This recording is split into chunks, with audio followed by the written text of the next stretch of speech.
fish out of water behind a podium. So I'm going to walk around today, and here we go.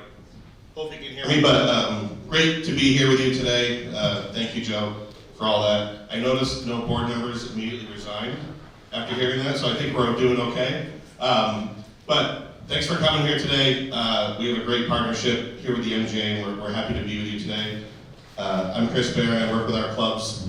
Ken and I, we essentially split the MGA territory, so I have all of our friends here, Westchester, Fairfield, Points North, and Ken works with our clubs in New Jersey, Long Island, and New York City. So thank you for those bios. We're not going to talk about ourselves today, but Ken, you want to say a few words? Just I'm good. Just know your faces, so. Yeah.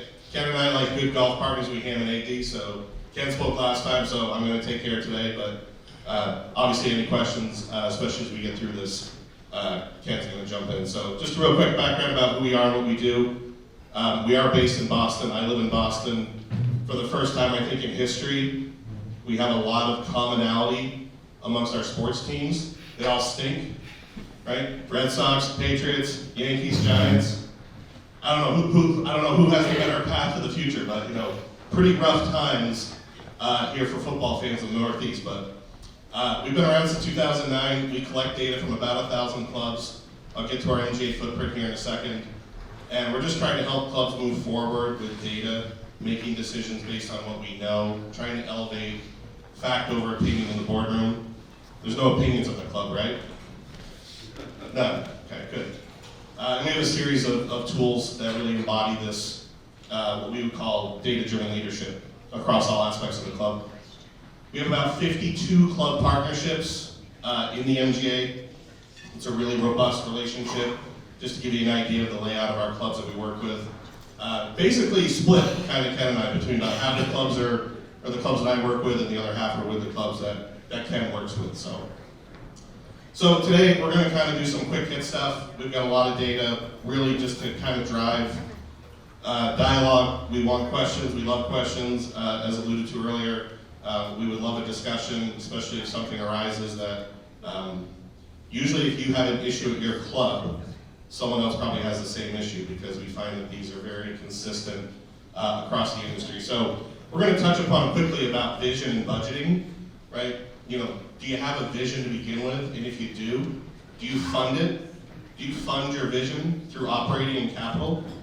A lot of clubs say they're this, but they don't have a financial model that actually reflects what their vision is. So we're going to talk about that and some KPIs that you can use to do that.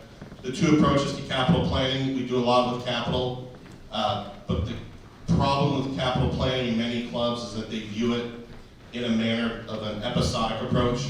When a need arises, we put all our attention into capital, get everybody on the bus, and then we address the need. And when the need's done, we're done. We go back to kind of being more hands-on in operation. We think that needs to be more continuous and dynamic in a similar manner that we view operations.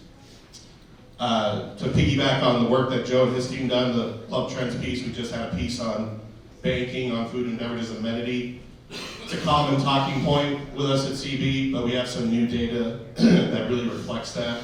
When we talk about how important it is, how much usage it gets, and the financial impact we do see when clubs really do nurture it as an amenity. And we'll do a quick update. We just completed our mid-year labor survey of about 500 clubs, and we'll give an update on that, and then happy to take questions along the way or at the end. So, the industry as a whole is very fragmented, and I would say it's fragmented primarily due to bad governance.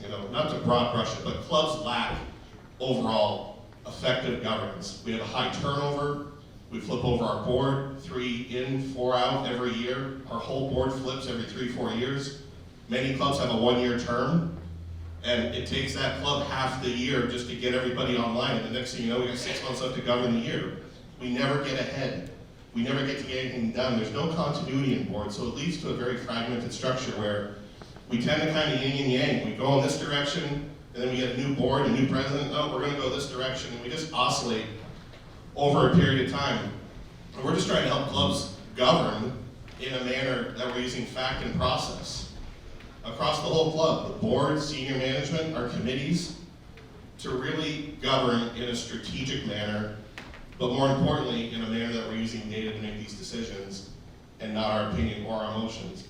And the last piece is not making decisions through the lens of whatever we've done externally, which is a big challenge that we see in boardrooms. But these bullets here, these are components of what we would call fact and process-based governance. And that first one we're going to talk about in the first session here, the vision, right? The evolving vision of whatever we are. And I'm not talking about a mission statement. We had a homework assignment during the pandemic when we were all holed up there to research mission statements. We came down to one fundamental conclusion. They all say the same thing. The ... Golf and Country Club will have the finest golf, sports, culinary, and amenities for our friends, members, guests, associates in the ... geographic area. Wonderful. What does that mean? Nobody knows. They're just words on paper. And then half of them end, well, to some extent while exercising financial constraint, which says, we will say we're this, we will charge you for this. There's no meat to it. There's no stake in the ground. We believe vision is the stake in the ground of who we are, who we're serving, and tangible targets that we set and govern to, how we budget, our programming, how we train our staff, the investment that we make. And we're frankly less concerned about the scale of the vision. It could be a roadway in vision up to a Mandarin Oriental vision and everything in between. The key is that we have a vision, we fund it, we govern towards it, we communicate it, because our vision is going to require capital necessary to achieve it. And that's where we're going to have to go to our members to get the capital necessary to achieve that vision. And the adapt or die, it's a cliche, but a lot of private clubs don't like change, right? Who's at a club who loves change? Right. But we have to. These green bucket clubs that we'll talk about, they evolve, they're not stagnant. And the last one, which is so critical, and I think in this particular part of the country is less of an issue just due to the stature of the clubs, the history of the clubs, the cost of the clubs, but the clubs that have a culture, excuse me, where the members really view the club through the lens of an owner, as opposed to a customer, much more poised for success. So a lot of you have seen these are common in our presentations, these red, yellow, green bucket clubs. What bucket is your club? Do we know? Now you might not fit every one of these buckets perfectly. Some of these are tangible, some of them are intangible. But those red bucket clubs, as I mentioned, they kind of shun change, they're stuck. Many of these red bucket clubs are golf only. By the end of this presentation, you probably think, this guy hates golf. I've been playing golf since I was 5, and it's not obvious. I don't live on the squash court, okay? I'm over there in the corner with a couple pints with wings after golf, okay? So I don't hate golf, I love golf. But the data tells us that the golf-only clubs is a tough way to go, particularly in 2023.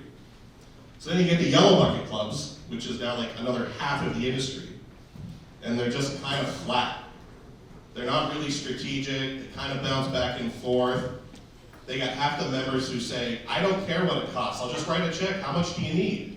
And then the other half says, well, if you raise the dues 7%, I'm leaving. And we kind of tussle between those oscillations.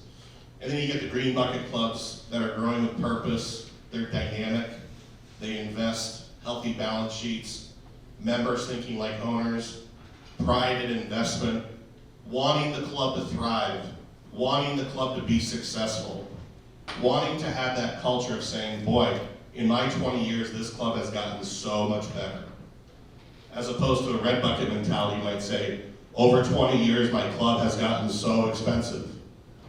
The green bucket clubs have that sense of ownership, and another word that I like to use, really stewardship. Especially for board members. Are we stewards? Which is really what you are. Fiduciaries, all that, but the more our culture is centered on stewardship, the better we are when it comes to investment. So these are just rhetorical questions to consider. When you think about your club, your budgeting process, your operating budgets, your capital budgets, the discussion of what the dues increases should be, that constant tussle at budget season of going back and forth, can we shave here, can we shave there, can we do this, can we do that? Many clubs say, we'll raise the dues 2%, and we really want the experience to get better. Those two things don't intersect. But how do you view your club from a strategic fashion? Is it consistent, documented, memorialized, that goes board to board, president to president? Does it do the opposite of that, where every year you go in your annual meeting and everybody's like, hey, wonder who's going to be president tonight? Who's going to be on the board? We don't know, let's find out. And all the other opposites we see when we talk about strategic governing. You know, which one are you? Do you evolve? How do you approach evolution? Do you shun change? Or do you embrace change? We're in an area of the country that's deep rooted in tradition, and some people say, well, you can't change and keep tradition. I respectfully disagree a little bit. I think you can maintain tradition and still evolve and keep up with societal changes, the needs of our members, because the wants and needs of members are changing. I think we all would say that's true. The younger members have much different wants and needs than maybe our more tenured members. But many of our boards, you know, board members are getting younger and younger and younger, but I'm still in a lot of boardrooms where everybody's over the age of 65, and I'm not aging anybody. But those are the people that are kind of on the latter half of their club career, and there's not many times a representation of that younger demographic. In the bottom bullet there, do you have a clear vision that's communicated and it's understood across the board, the management, the staff, and the entire membership? Does everybody know who we are, where we're going, and this is why we budget the way we do, this is why we invest the way we do, this is the type of programming that we do. And what is the vision? Where are we going? Generational diversity is one of our most favorite topics we talk about. It's fascinating. When we look at member research data, member satisfaction plummets over the duration of a membership. That's crazy, but it's true. Satisfaction peaks within 3 years, and then it just goes downhill to the point where people have been at the club 40 years, they can't stand the club. But here's the caveat, they're the most loyal. They're not leaving. The food's terrible, management's out of touch, the board's out of touch, we're too expensive, we don't know what we're doing. I've been a member for 40 years, the food's awful, I eat it 4 days a week. But the younger members, okay, I say younger, I'm gonna say under 50, they're more satisfied, they're excited, they're typically newer to the club, because the average age for a first-time membership at a club is 42. So they're engaged, they're using the club, they're in their peak income earning years. So they're excited, they got their health for the most part, they got their usage. But guess what? They're not as loyal. Keep up with my experience or I will leave. You know, the 82-year-old who's been a member of the club for 52 years, who, when you give him a survey, pretty much says the club's a tank, isn't leaving.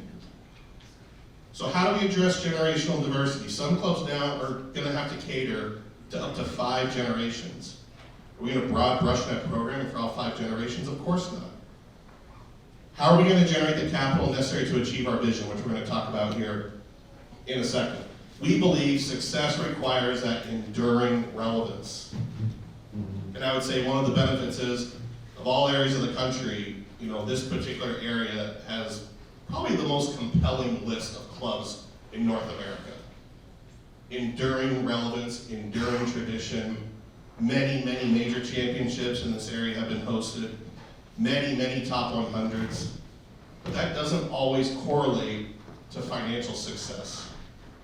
Because even those clubs, we believe, need vision. While they have tradition and they have rich history, some of them still lack vision. They just say, well, this is how we've always done it. We've been around for 140 years. Will that club cease to exist? Of course not. But as the evolution of memberships change, we need to adapt to that as well. And that consistent investment in capital, which we're going to get to here. Because everybody in this room, and every one of your members, every one of your fellow board members, or the board members in the room, you have one of these opposites perspective. Everybody does. And this isn't an exercise just about clubs.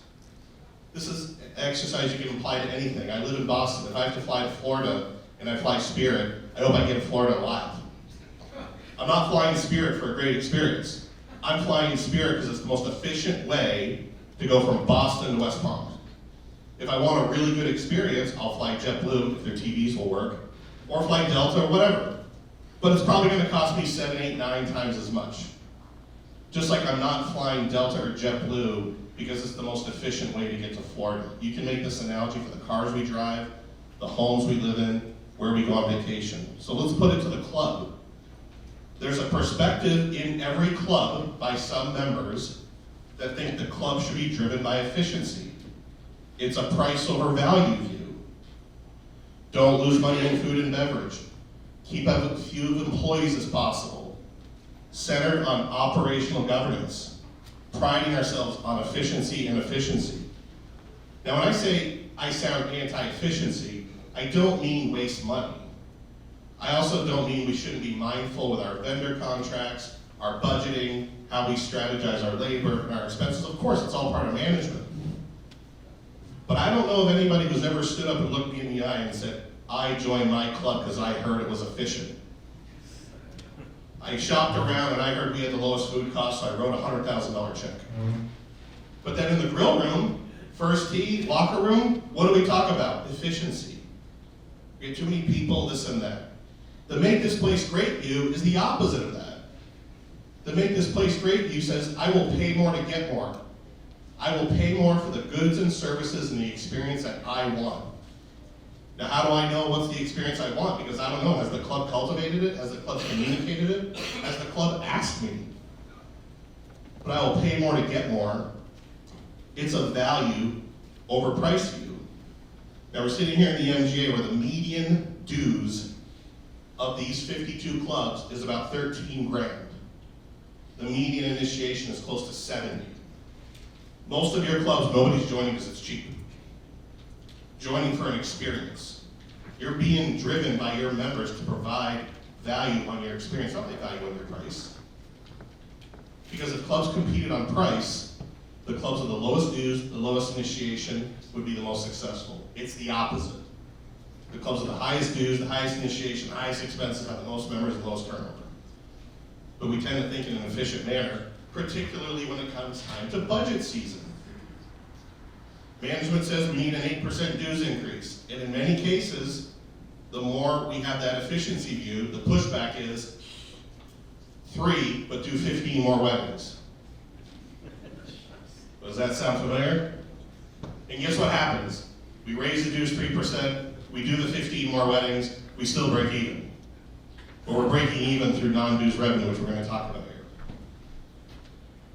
And we think these are the 5 key critical concepts for both financial health in clubs, but also for clubs to deliver a superior member experience. And this goes back to vision and budgeting and understanding who we are and where we're going. I'm not going to dig into these. We have a lot of data behind them, in the time that we have. But clubs are a high fixed cost business. High fixed cost business. We think expenses are bad. Expenses are actually good. Not waste, but the clubs that have the more compelling experiences, the clubs that have the higher initiation fees, by and large, the clubs that have higher net promoter scores, they have higher expenses because expenses are the fuel for the member experience. Point 2 I referenced earlier, resisting that temptation to say, don't talk to me about food and beverage. Do you know how many times I go out to eat a week? And say, I know how clubs should be run. But then we sit there and say every business model competes on the same set of success factors. They don't. They don't. Understanding net worth over time, what's your balance sheet look like? Is your club gaining value, or is your club losing value, or is it flat? Understanding how that correlates between the member experience and the balance sheet, and that clubs compete on value and not on price, as I said. So we think about the tenets of the membership experience. And these are rhetorical, strategic questions when we look back at our club, our footprint, our membership structure, our dues, our capital income that we collect, and understanding the wants and needs of our members. We're going to talk about food and beverage here in a few minutes. It's an amenity. Essentially, every club in the MGA is treating it as such, which we'll show you here in a minute. The more we tilt towards trying to make money in food and beverage, we tend to deviate from the member experience. Are there exceptions? Of course. Yes, there's a handful of clubs in the MGA that make money in food and beverage, but it's not less than 5 based on the data that we have. But those are anomalies, those aren't the absolutes. The operating ledger isn't the financial driver, it's the experience driver. But yet it's very logical to think it is, because 80 to 85% of all the money coming into our club coming through operations. Think about all your dues revenue, food and beverage, golf rounds, guest fees, carts, merchandise if the club owns the shop, guest fees, pool guest fees. The problem is it's not a financial driver because it's consumed. That money goes right back out the door, paying the tax bill, paying the insurance, paying the staff. We're going to get to labor here in a second with some labor ratios. Take care of the golf course, paying utilities. It drives the experience, it doesn't drive the finances. Capital drives the experience, which we're going to get to. And net worth over time. Again, back to the balance sheet. Most clubs spend all their time on the P&L, on the operating, on the income statement. And that's the vehicle for the member experience. But overall, if the balance sheet is weak, we're probably struggling to deliver that membership experience because we probably haven't been investing in the capital necessary to achieve said compelling experience. So KPIs, we think KPIs are important, and not to toot our own horn because we're a data company, but I always like to say if you're not going to use data, then what will be the vehicle for your decisions? Without data, what will be your vehicle to make decisions? You know what ends up happening is it's 11 opinions, 9 opinions, 10 opinions, however many people are in your board. Because without the data and the context, that's all it is. That's why clubs for so long got stuck in making decisions without data. They made decisions through wisdom of the crowd, which wasn't always wrong, not always wrong. But fundamentally, without the data, you're just a person with an opinion. Again, it might be right, but it might be wrong as well. Do you document these KPIs? Or do you look at them once a year? Do you look at them through a peer group of similar clubs? And then use those KPIs to truly understand if you're achieving your vision or not. Achieving your vision is not to say, well, we beat our food and beverage budget and we broke even on operations, and that's the only thing we set out to do. That's one KPI in a slew of hundreds across the club. And we think these are KPIs that matter to every single club in this room. The operating KPIs are on the left, the capital KPIs are on the right. These are all quantifiable, these are all objective to understand where you're positioned. Because so many clubs have a mindset of, we're on track. We think. Whether it's financially, whether it's member satisfaction, whether it's member loyalty, whether it's the balance sheet, the KPIs bring it all together to say, yes, we are, no, we aren't, we're making headway, we're falling back. Because I'll say it again, without the data, how do you make these strategic decisions that impact the club in an annual basis? Because you have to fund the experience, as we said. Joe talked a lot earlier about payroll and overtime rules. Expenses, operating expenses, are fundamental in how we govern. We tend to put a lot more time in discussing how do we cut our expenses versus how we grow our revenue. But when we look at two metrics here, payroll ratio, and these are just from the MGA clubs. So the first is the payroll ratio, your total payroll as a percentage of your club's total operating revenue. So there's no capital income in this, there's no initiation fees, there's no assessments. The median, almost fell off, we don't want that. The median club's payroll ratio is about 62%. So in this area, clubs are spending, as a percentage of their revenue, about 62% on their payroll. Big number. It's a big number, obviously. But yet, people think if our payroll's high, that's bad. Well, I would say two things. Payroll drives the experience because expenses drive the experience, and your payroll ratio can be high if you have the dues engine to absorb that payroll. Because all of these things I talk about, they come back to one fundamental word, choice. The choice of the scale of the experience and the footprint dictate the club's expenses, not efficiency. The scale of the experience and the scale of the footprint dictate expenses. And then the one on the lower right is operating expenses per full member equivalent. Full member equivalents are the way we standardize the member count, because clubs have a lot of categories, especially in the Northeast. A club that remained unnamed in Rhode Island has 54 categories.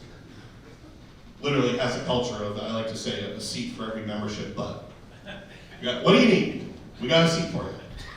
So full member equivalent brings that all into context. It is your total dues revenue divided by the price of your highest price full privilege category. Thus, that's how many equivalents you have in that category, full member equivalents. So the median expenses per full member equivalent, about $27,000. In the industry, the median is about $20,000. So the clubs in the MGA spend a lot more on their expenses, which is obvious when you take a look at things like initiation fees, depth of the experiences, the footprint some of your clubs have. Not to mention, we live in a high cost of living area here in the tri-state area. But this is a perfect ratio to say, our payroll's too high. Well, how do you know? Because you think it is? Or does the payroll ratio say we're too high because we don't have the dues revenue to offset these payroll costs that we have? So then it becomes that intersection of less payroll or more dues. But what's the vehicle for the experience? Both. Both are. Hey, Chris, on the payroll ratio, can you drill down that ratio for clubs that have unions versus non-union? And if you know that data, like what's the differential? Well, those who know Ray Cronin taught me one lesson once: never say something you don't know.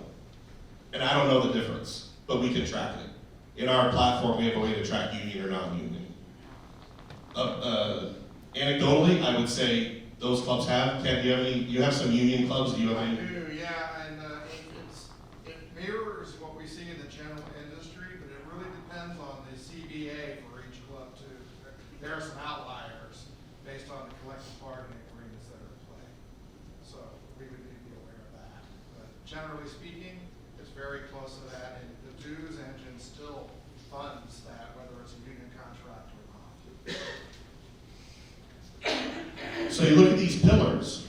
We think these are the core pillars of a club's vision. Call it your organizational map. You have your finance pillar, which is obviously your dues structure, your capital engine, the financial lifeblood of the club. What are you setting out to achieve under your financial pillar? What is your tangible stake in the ground target on how we're going to achieve our financial pillar at ... club? And we would say respectfully, it's not an effective pillar to say, over the last 5 years, we've raised dues only 2 years. That's not, we believe, a consistent approach, as we all know, with inflation. Then you have your facilities, your campus. What's next? Some clubs are landlocked, some clubs are stuck. They could have a blank check, they can't move any bigger. They can't invest, just don't have the space. Most clubs do, but the key is, what's our relevancy? Because I'll tell you right now, there is something that will be out there in 7, 8, 9, 10 years. I don't know what it is, nobody in this room knows it is, but there will be something that will be a commonplace in clubs. It could be an amenity, it could be a new piece of programming, I don't know, but all I know is that if you walked into the average club in 2010, excuse me, and said, hey, take me to your pickleball courts, they'd say, huh? What? Now, if you have racket sports at your club and you don't have pickleball, you're probably in the process of figuring out where and how you do it, or you're going through the very fun strife of converting your tennis courts to pickleball courts, which is a civil war in itself in clubs. But there's something coming. There's something coming, so how are we going to be prepared for that relevancy, knowing there'll be a key issue facing our future members? Programming, everything. We can invest all we want. We can spend money and build this and build that, but if we don't have the programming within the shell of what we built, what's the point? Programming is critical to the membership experience. Governance, Joe touched on governance. You memorialize your governance. Are your documents up to date? Do you have an effective nominating structure? I'm going to be honest, the clubs in the Northeast don't usually have a very transparent nominating structure. Some clubs have a nominating committee that operates under dark of night in a covert operation. Somebody gets a phone call, you're on the board. Who is this? Doesn't matter. Some clubs are transparent. Do we document that we do not have a transparent nominating committee? I would say nominating committee is the most important committee in the club. Because if the right people aren't on the board making decisions, what are we doing? Management staff engagement. So many clubs kind of take that whole pillar for granted. Times have changed. It's not like 20 years ago where we as club leaders were lucky to have our staff. We're lucky to have them. I'm going to show data in a minute, but just in a show of room. Did anybody 100% achieve full staff capacity this year? It's still a struggle. Clubs are competing now with things that we never thought possible. Amazon, Target, Walmart, especially for hourly frontline positions for people that might not have an education. Hey, would you like to work in our 90-degree kitchen until 12 a.m. every Friday and Saturday night all summer? Or do you want to go drive your own Amazon truck and be home by 6 and go party with your friends? Huh, I wonder which one. So we have to embolden our staff, we have to make them feel empowered. Not to mention our frontline staff, they are the key deliver the experience. If that frontline staff is disengaged, disenfranchised, and we sit there and say, we don't know why our satisfaction scores are down. Have you looked at that first? And then membership, right? The structure of your committees, right? You know, like I just joked about the club with 54 committees. So these are all pillars in vision, but here's the key where it comes back to finance, is whatever we memorialize and set our vision is, we have to have the dues to do so. We have to have the dues to do so both on the operating side and the capital side. So capital planning. I was at GM for 12 years at 2 different clubs, both smaller clubs, you know, both golf-centric. And I'm going to talk to the managers in the room here for a second. Hopefully you'll feel my pain. But for 12 years, I did 12 operating budgets, 12 capital budgets. The operating budget would start 3 months out of the end of the fiscal year, maybe more. Fine-tooth comb every line. Can I shave $50 here, $100 here? Sitting with the superintendent.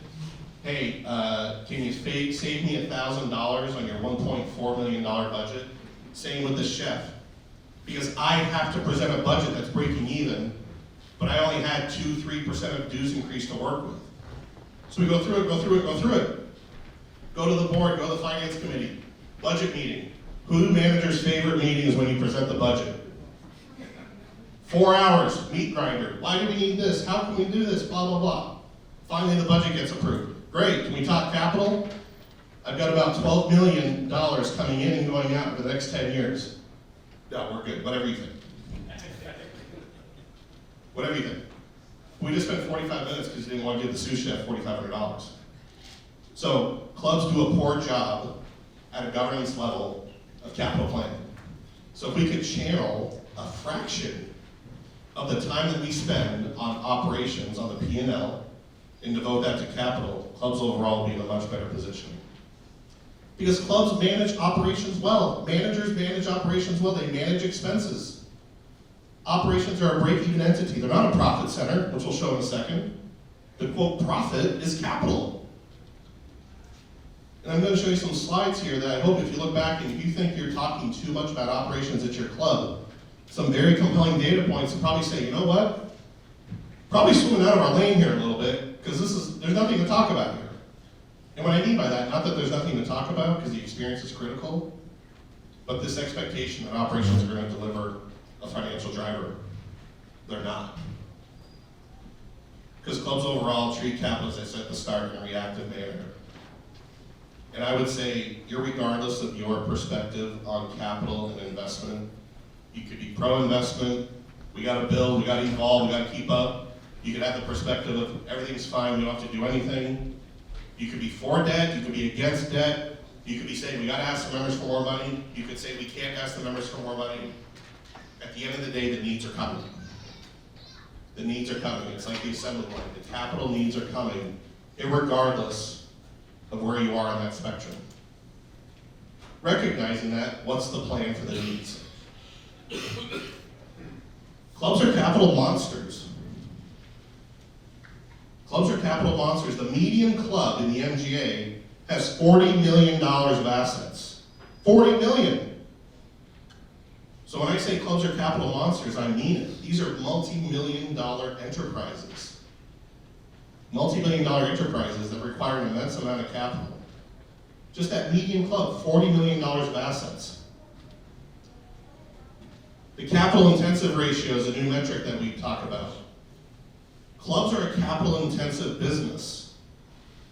The capital intensity ratio is the total property, plant, and equipment divided by the operating revenue, or sales, depending on your entity. But when you see compared to these other industries, when we say clubs are capital monsters, clubs are capital monsters. When we take a look at the scale of the PP&E, the property, plant, and equipment, compared to the revenue. At the median in the industry, it's 283%. But when we look at the MGA, the median is 377%. So that median club that's doing has $40 million of assets, it has operating revenue about $10.5 million. And you take a look at that slide there, the blue line is the total operating revenue, the gold line is the dollar value of the property, plant, and equipment, the gross assets. So when we say clubs are a capital monster, clubs are capital monsters. And I would say that operating revenue is majorly driven by management, the day-to-day experience, but we need the board to drive the goal. What's the vision for the capital? We're sitting on 20, 30, 50, $80 million of stuff. Are we gonna replace it when we think, or are we gonna have a quantified long-term capital plan that's gonna address this, recognizing we have immense capital needs? Because when it comes to capital, there's only a couple levers here. We should make money in operations. No, not gonna happen. I'll show you data here in a second. 80% of clubs set their operating ledger to break even, excluding depreciation. We have initiation fees. That's a key element. Initiation fees have never been higher. Waiting list, we've never had more clubs with a waiting list. Pre-pandemic, our data was about 20% of clubs had a waiting list. Now it's about 50% of clubs have a waiting list, and capital investment's never been higher. I'd contend that sitting here right now, October 16, 2023, the overall industry probably hasn't been in a better position than it is right now financially. But here's another challenge. Initiation fees are up, which is great. You know what else is down though? Attrition. It's like the real estate market. Nobody's buying or selling houses. People aren't leaving clubs. So if we factor low attrition plus a waiting list, what happens to our initiation fee engine? It's risky. I know of a club in this area that is facing that right now. They historically did a lot of initiation fee. Full, sound wait list, low attrition. The projected initiation fee is going to be probably about a third of what they have been. Where does the shortfall come from? It's not coming out of operations, which brings us to capital dues, which we think is the best practice. Capital dues being paid by the members consuming all the capital. In a constant, ongoing manner, people consuming the assets, paying for their inevitable replacement. You can add members, but many of you have a full waiting list as it is. That's not an option. And then there's assessment, which, I know some clubs live by the assessment. I'm not here to say assessments are right or wrong, but we think assessments are a reactive approach to capital, not a proactive approach to capital. And this is one of the key metrics we have, particularly for the board members in the room here, about what's driving the club. So the blue line is the net from operations. Essentially, both lines represent what's left at the end of the year. The blue is what's left out of operations, and the gold is what's left out of capital. So the blue line is the net operating margin, the capital line is capital income generated as a percentage of operating revenue. The whole, basically, essentially, the MGA clubs are falling in what we would call that break-even zone. There's a couple outliers there in the lower end that had a little bit more of an operating deficit in 2022, which we think obviously was heavily driven by inflation. But most clubs are falling between a deficit of 4% to a surplus of 2 or 3%. It's not the financial driver, it's the experience driver. You can see how flat that blue line is, how consistent it is. But the gold line, that's the extent of capital income as a percentage of operating revenue. That median club is generating capital 22, 23, 24% as a percentage of operating revenue. No matter where you are on the scale, the whole chart, look at the amount of money that's available out of capital than operations. So we combine this with that capital intensity ratio. Are we spending as much time on capital as we probably should? That's a rhetorical question, obviously. But we're spending a lot of the time addressing the outcome of the blue in finance committee, the board, P&L, P&L, P&L. It's not unimportant, that's why we have management. Management oversees P&L. The board provides oversight to that, but the board is more immersed in the balance sheet, the net worth, and the capital income growth, protecting, preserving, and growing the club's assets. So, and this is, a couple approaches what we think capital is. The left is what is the current, and on the right is what we think the proper process is. As I said, clubs treat capital in an episodic manner. When the need arises, it could be bunkers, it could be a hole in the roof, it could be a parking lot, whatever. It could be an air chiller that just went during the member guest when it's 98 degrees out. So we address the need, fix the need, and then go right back to talking operations. We think this has to be continuous. Medium club in this area has $40 million of assets. We would contend that merits a look, not just once a year, but constant, evolving, always looking. We dispose of assets, we buy new assets. Do we really know what we have? The answer is most don't. We've done 500 capital reserve studies. We come on site, see the fixed asset schedule. In many cases, it doesn't reflect what the club has. So most clubs don't really know what they have. So that's key one, because most clubs don't treat that capital in a continuous manner. Most clubs treat capital in a static manner. Whereas we think it has to be dynamic, on a software, moving forward, continuously dynamic. And it's segregated. The current framework has everything segregated. Maybe we have a capital reserve study, and sometimes that lives on a shelf next to the strategic plan. Maybe we have a financial model, and the financial model is on the treasurer's laptop, who's at John's Island 7 months a year. So we don't have access to it 7 months of the year. Then we have the fixed asset schedule. They don't talk to each other, they don't communicate, they're segregated, they're static. Some get more attention than others, and we think that's a practice the industry can and should improve upon. Because we have all this information around the club, they don't talk. And yet, we're sitting here talking about 20, 30, 40, $50 million of assets. Oops, what did I do?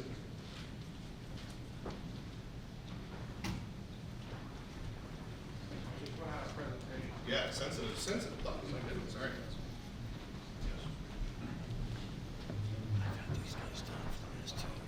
It's the unintended quick break. These are warning signs of improper capital planning. You can see those for yourself. But many clubs say, yeah, we have a capital plan. And they take something like initiation fee, and they say, well, the initiation is $60,000 a year. We'll take in 10 a year, or 10 years at $6 million. Done, cross that off. Does anybody at their club look back over the last 10 years? Did you bring in the exact same number of members at the exact same initiation fee or those exact same number of years? Most don't. We have different categories. Some have installments. Some pay more, some pay less. One year we might bring in 4, next year 14. It's all over the place. Because every club we think has this capital hierarchy. In our financial model, principal on debt is a capital expense and the interest is an operating expense. Many clubs I recognize put those together, but when we do it, we have interest as a fixed operating expense. So if you have debt, that's the first priority because the bank's going to get paid. So the bank comes in with their bucket loader, scoops out of the capital bucket whatever you have on the debt service, and then the next priority is the obligatory capital. That's the assets we have. Nothing new, just keeping up what we have and not rationing it so that it gets overwhelming for the next generation because there's too much to do because the club said, well, let somebody else worry about it. We can't over-ration the obligatory capital. If we're doing that, and we're funding the obligatory capital, then we're doing aspirational. A lot of times, though, clubs will do the aspirational and leap over the obligatory, which is natural, right? clubs get excited about new projects. New outdoor dining, resort-style pool, golf learning center, TrackMan technology, whatever. It's not very exciting and appealing to go to your members and say the capital dues are going up because we have to pay for the parking lot, the kitchen needs a new hood system, we need new HVAC. Nobody's ever joined your club because they came for a tour and said, wow, they got air conditioning. It worked. But it costs a lot of money. It's not sexy, that's why we call it obligatory capital. It's things we have to do. And that last hierarchy is, if we're doing all of that, we're just putting money in the bank. I haven't been in a boardroom yet, I've been in about 140 of them where they say, Chris, our problem is we don't know what to do with all the money. There's never enough money, there's never enough capital. All right, banking on food and beverage as an amenity. We just had a piece with Joe's organization, Club Trends, on this particular topic. We talk about it a lot, food and beverage, but food and beverage is the most misunderstood area of the club. Because this issue fractures clubs due to the nature of its misunderstanding. People sometimes can't accept or embrace, I can't believe we lose money in food and beverage. Somebody must be doing something wrong. Because we make money in all the areas, you don't, which we'll talk about, but you don't. Well, what causes the results in food and beverage? Our choices. Not efficiency. How many outlets do we have? What hours are those outlets open? What meal periods are we serving? What are our service standards? What is the level of the experience we've quantified in food and beverage for both our service staff and our culinary staff? How much of our revenue is coming from outside events and banquets? How much is coming from member dining? What is our philosophy on pricing? Are we making the choice to drive value through lower pricing and more of a dues subsidy? And if so, that's a choice. That will drive the amount of subsidy needed. Because when you have food and beverage expenses, it comes down fundamentally to choices on how you cover those expenses. Do you lean on dues, or do you lean on the margin of the goods that you sell? And it's obviously a hybrid of both. It's not 100% all or nothing.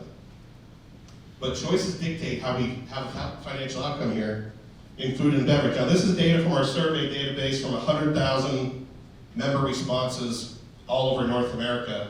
Chart 1 you see there is usage during a typical year. F&B is 1. 84%, highest usage in the club. Makes sense, right? You know, if you have an injury, you can't play golf. If you get older, maybe you're not playing as much golf. Your members, some of them play golf, some play racket sports, some do fitness, some just hang out at the pool. Everybody eats, and most drink. So it's the highest used area of the club. But it's also highly important on what motivated us to be a member of our club. Now in this metric, golf's leading it a little bit. What motivated you to join the club? Well, golf was 1 and food and beverage was close number 2. Very, very important for motivating why people join clubs. But this is where we get the disconnect. This is where we get the disconnect. Chart 3 is now, how satisfied are you with these areas? So we asked, what pulled you in? And now, how are those areas doing? F&B falls short big time. Golf's killing it. Everybody loves golf. Now, in fairness to both golf and food and beverage, if you have a golf course, it's generally pretty universal that you're creating an experience that has broad appeal. Nice greens, lush fairways, consistent bunkers, everything's green, everything's great. Whether you're a 2 handicap or a 40 handicap, you're like, this golf course is awesome. It has a much easier path to satisfaction than food does, because we all have different palates. Clubs have to be all things to all people when it comes to food, whereas for golf, we're typically pretty aligned with what is deemed a high experience product, a high product experience. Food and beverage is a whole different thing. We have members who want the finest dining in town. We have some members who are like, give me a club sandwich and wings, I don't care. Some people like their food salty, some like butter. I don't want salt, I don't want butter. Then we have all these member theme nights. Somebody says, oh yeah, we had a terrible dinner last night. Oh really? Well who? Well, maybe just me, not everybody. Everybody says great. But we talk about food in a manner that's always falling short. And the data says it is. But then here's the other thing though. Look at the chart on the right. Please tell us the areas of importance. food and beverage is the most important area of the club. We've done a lot of surveys and a lot of golf-only clubs. At the golf-only clubs, very consistent that food and beverage supersedes golf in terms of its importance. So why is it falling short? Some of it are for the reasons I just mentioned, but financially, I would say, as an opinion, in many boardrooms, because I've been in a lot, the financial outcome in food and beverage sometimes outweighs the experience. Don't care how you do it, hit the food cost, hit the labor cost. If you gotta close on Sunday, close on Sunday. If you gotta open for lunch at noon and not 11, do it. We can't afford to miss our budget on food and beverage. Hey, by the way, the golf course needed $200,000 yesterday. Give them $250. Remember, don't hate golf, love golf. But we treat it very different. We just do. Golf gets what it needs. Food and beverage many times is like, they can never get their shit together. And it's unfortunate. And it's very hard on the food and beverage team because that's an unfair perception of that department. We discount it, and we say it's the most important area of the club. But we don't put the attention into it that it really frankly deserves to deliver that experience. Now, this is against the whole industry here.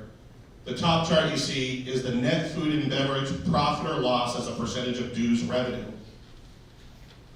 I'm gonna hop over here just to point. You might say, I know clubs make money in food and beverage. Well, there they are, 5% of them, that upper quartile. The median club supported food and beverage, 11% of their dues revenue. So first, I would implore upon you, if you have a perspective that I don't buy that clubs lose money in food and beverage. They do. But I don't say they lose, they subsidize because it's an amenity. I had a conversation with the president once who said, Chris, I'm all for food and beverage being an amenity, I just want it to break even. It's not an amenity, break even, I'm trying to make money. The bottom one though, that's how much dues we need to fund golf. Now what I mean by that is, this is how much dues we need to cover golf in terms of our course maintenance and our golf ops expenses, less the golf revenue. So we factor in the outings, guest fees, carts, etc. And whatever's left has to come from dues because we've exhausted the non-dues revenue. At the median club, it's 3 times as much that we're supporting food and beverage. Now look, golf's king, as it is, it should be. It should require more dues. But there's this perspective that we should invest in golf, but food and beverage shouldn't. And in our entire company, we've never got a call from a concerned board member who says, my club's losing too much on golf, help. Words never said. Now specifically, the MGA here, this is now MGA clubs. That gold line you see there, those are food and beverage expenses. The blue line is food and beverage revenue. The clubs in the MGA treat food and beverage as an amenity. You can see the scale there, the whole slide. Expenses outweigh revenue. And we bring this down to a little bit more detail. On the upper left there, the percentage of income loss of food and beverage in the MGA is 9%. So the median club supporting food and beverage in this area equal to 9% of the dues. The clubs on the upper left that are supporting food and beverage the most in the MGA, their median initiation is 82.5. The clubs on the upper right that are still supporting it through dues, because notice that blue line does not cross 0. And that scatter plot runs the 5th through 95th percentile. So I'm not saying every club supports food and beverage through dues, but 95% of them do. And the median initiation fee for the clubs that are teetering on the upper side there is $50,000. Pretty substantial difference on one metric. The median initiation fee difference is over $30,000. And again, this is now industry data. When we take a look at the dues allocation, the chart on the left is the allocation of dues for clubs that are either losing the least, subsidizing the least, breaking even, or those fraction of clubs that are making a small amount of profit in food and beverage. And I should say, for the clubs that are making money in food and beverage, we're not talking about $1 million. We're talking about 100 to 150 grand, usually at the top. Not life-changing money for these clubs. but it took a hell of a lot on that club to make that 150,000. So the average club on the left, the yellow pie chart is representative of food and beverage. There is no yellow pie chart on the club on the left because they're either breaking even or making a small profit. But that club is only using 35% of its dues to fund member experience areas, which we would say are golf, food and beverage, and sports. Admin is admin. We need G&A, we need to pay our taxes, we need to have insurance, we need to have buildings maintenance. Those are necessary expenses, but they typically aren't a huge driver in the experience. What drives the experience is how we invest in golf, sports, and food and beverage.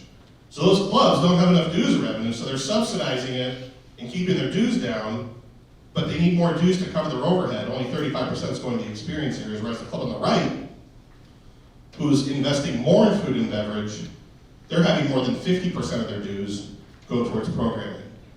Not because they're inefficient, but because they budget for it. And it's a key element of their club, just like golf, just like sports if we have it.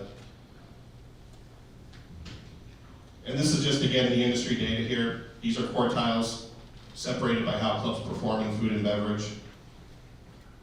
Essentially, the more we subsidize food and beverage, the more members we have, the happier members are, the higher the initiation fee. And if we make money in food and beverage, we typically have about half of the members' equity as the other clubs. But yet we still break even. You see that net operating margin, which is the second row there of numbers. All those quartiles are still falling within breaking even. Whether we pumped 25% of our dues into food and beverage, or we broke even.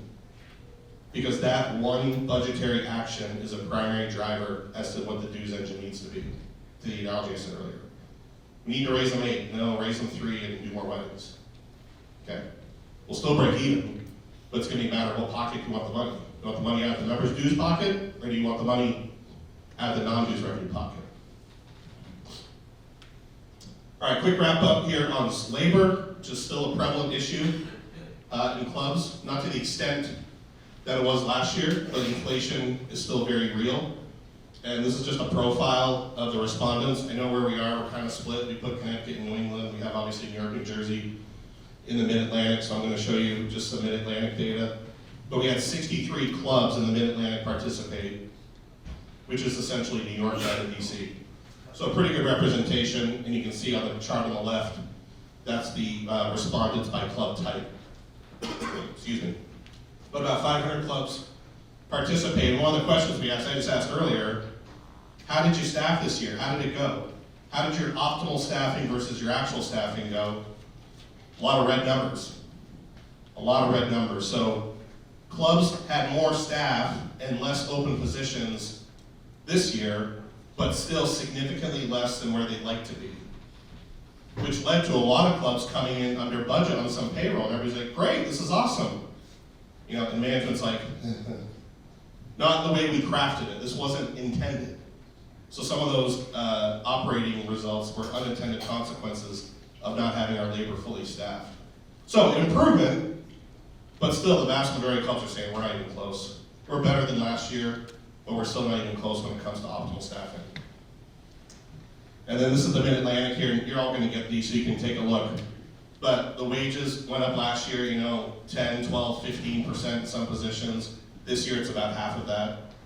So it's still higher than what a CPI might be over a traditional year, but it's about half of what it was. So we're still seeing inflation, we're still seeing wages up. And this is hourly, right? This doesn't even get into our salaried staff, the key department heads that we have. They're seeing increases too. So, this issue probably is sticking around because these expenses are still going up, not to the level that they were. But when we think about staffing in food and beverage particularly, because there's so much hourly labor in food and beverage, it's not just labor, it's cooking oil, it's takeout containers, it's plasticware. These expenses are just continuing to grow and grow. And do you have reasonable expectations for your departmental numbers, knowing that this inflation is still here, this labor is still here, based on what you did with your dues in terms of trying to balance those two out? Turnover, clubs have high turnover. The median club's turning over its hourly staff by about 25%. Depending on the studies that you read, a lot of industry publications will say it costs $4,000 per employee turnover. what more element than in a private club? We're relying on that personalization, people knowing your name. It's tough every time you go to the club, you get a different server, different bartender. You're like, oh my God, I'm starting from square one. But we're turning over so much, there's so much turnover in the industry, it's very volatile. So we really need to be mindful to keep on those hourly employees, knowing they're the ones, again, that are gonna be a primary driver for your day-to-day membership experience. And with that, I don't know how I did on my time, I probably went over as well, but happy to take questions. Ken, anything you wanna throw in? Any war stories, any nightmares for all the trust tree, sir? Just a question, any sense for what prospective dues increases are gonna be? I know people are in different parts of the fiscal year. Yeah, it's a good question. I'd say in this particular market, there were several clubs last year that raised their dues north of 15%. And I would say in this area particularly, the sweet spot was probably 9 to 13, but there were several clubs sniffing 20. There were a couple that went over 20 that I know of. I think this year you're gonna see about half of that. I think your sweet spot's gonna be more 6 to 8, 5 to 9. But clubs are skittish. There's clubs are skittish on making that ask because, this will be the third year in a row of a pretty big hit that we're asking, but what's the alternative, right? So that's what we're seeing, so. Thanks.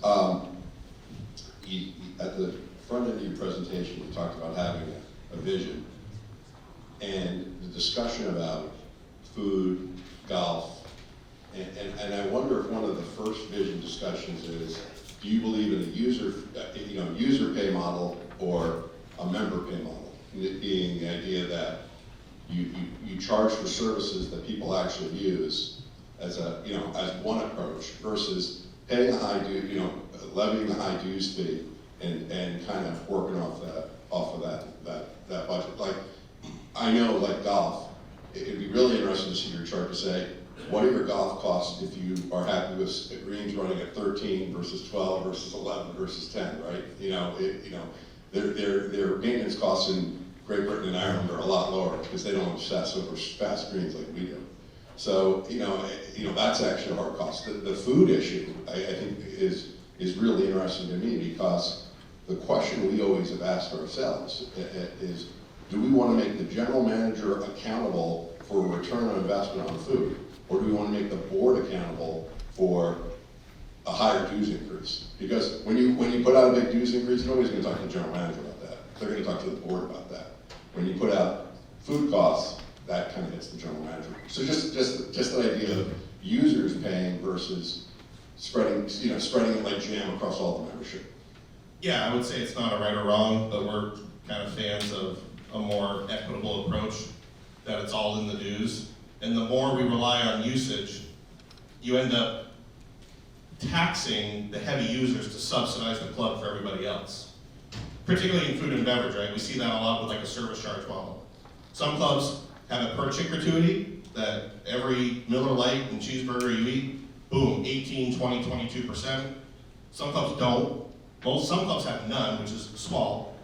They have no service charge, and then some clubs have a level service charge, where everybody pays the same, whether you eat at the club once a year or 12 meals a week. It's just more reflective of the golf model, right? You think about your highest price category you have for golf. You don't change your category based on how many rounds somebody plays, right? Because in that model, the more you play, the more dues you should pay. And the less golf you play, the less dues you need. So we're kind of a fan of an equitable approach that people pay in for the experience that we've quantified we're gonna have. And to your point, I think it resonates about holding the manager accountable for food, but we don't typically say you gotta make sure we don't hit this budget on golf. Well, we do that to our superintendent. Yeah. Believe me, we do. Yeah. He better hit his budget, he better hit his chemical budget, he better hit his sand budget. I don't think we do it to golf pros, we certainly do it to the superintendent. But to your point about course maintenance, you talk about another department of choice, right? Choices dictate what we spend on maintaining the golf course. Not just, well, we have 18 holes of golf, this is what we should spend. How much of areas do you have are native? What's your philosophy on greens? All these things we just talked about. Right. So those are all choices. Yeah.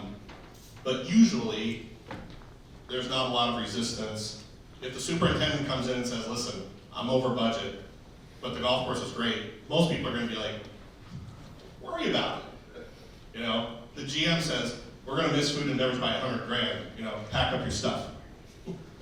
So it's just different approaches, but we believe overall, not a pay-per-use model or a put it all into the dues, people pay the same, and then you, as the member, make the choice on your level of involvement in the experience. Do you have a view on continuity of boards and continuity of presidents, that having this no longer is better versus turnover? Yeah, show of hands, who are the presidents here in the room? Okay, get your guard out. One of the biggest things we see fractured in governance is the high turnover, right? We get 9 board members, we cycle 3 out, we're all still learning, we're learning about each other, some clubs have 1-year terms, and we think, frankly, it's just too high to develop any continuity, to drive vision, because these clubs oscillate. They oscillate. We got 1 year we're going this direction, the new president says, yeah, put that in the garbage, we're going this direction. And the new president says, I guess that didn't work, so I guess we're gonna go back to this direction. So yes, maybe not longer terms for boards members, because I think you wanna keep a cycle flowing, but definitely longer terms of, you know, the country club in Brookline, their presidency term is 5 years. So what do you see, what percentage is more than, say, 4 years? As a term? Or just as in practice? Yeah, I mean, most either have a 2-year term or it's consecutive 1-year terms and it's like a wink, wink, nudge, nudge. You're gonna do a term and you're gonna get renominated. That's vast majority. Then you have some exceptions to where we go to the annual meeting and it's whoever has the most signatures. And then there's those small clubs that have longer terms. But I think you're gonna see more and more, you're gonna see a push overall for longer terms. Joe, not to put you, but do you think that's a trend of longer terms and in some cases, smaller boards? So you get these boardrooms of 17, 19, 22 people in there. By the time everybody voices their opinion on one issue, we're 2 hours in. Right. Yeah, I mean, I think at least what I'm hearing is that there is a trend towards trying to get to that manageable board size. So if you're at that 17 level, bringing it down to 12 or 9. I think when it comes to board presidents or the executive committee, I don't have any hard data on that, but I would say it's highly dependent on what area of the country you're in. I think there tends to be pockets of areas like the DC market, for instance, because it's very political. Everything's driven by elections. All board seats are up for election, you know, that kind of stuff. Whereas in some other areas that's not as prevalent. So it's kind of what I'm hearing. I don't know, Ken, your experience is any different, but that's kind of where I'm coming from. Just on initiation fees, is there a percentage cap on raising them to a certain percentage before it's like really too much? Before it's like too much? Yeah. Can you repeat the question, please? Basically, is there a strategy as to where your initiation fee gets to the point where it's too high? Oh, well, we're on like raising a percentage, like if it's at a certain amount, you want to raise it. At what percentage you're like, oh, you're hitting too hard? Well, I think part of it is there's some elements to it. One is what's the demand for our club? What have we done for investment? Especially on the aspirational side. My mind gets blown when I see these clubs that said, yeah, we did a $15 million sports complex and we didn't raise the initiation. That type of investment is your vehicle to do just that, because you're adding to the element of the experience. And there's a lot of clubs that say, well, we don't want to go back. We don't want to raise our initiation, we don't want to have to go back. Okay, fair enough. But I'm not talking about doubling it.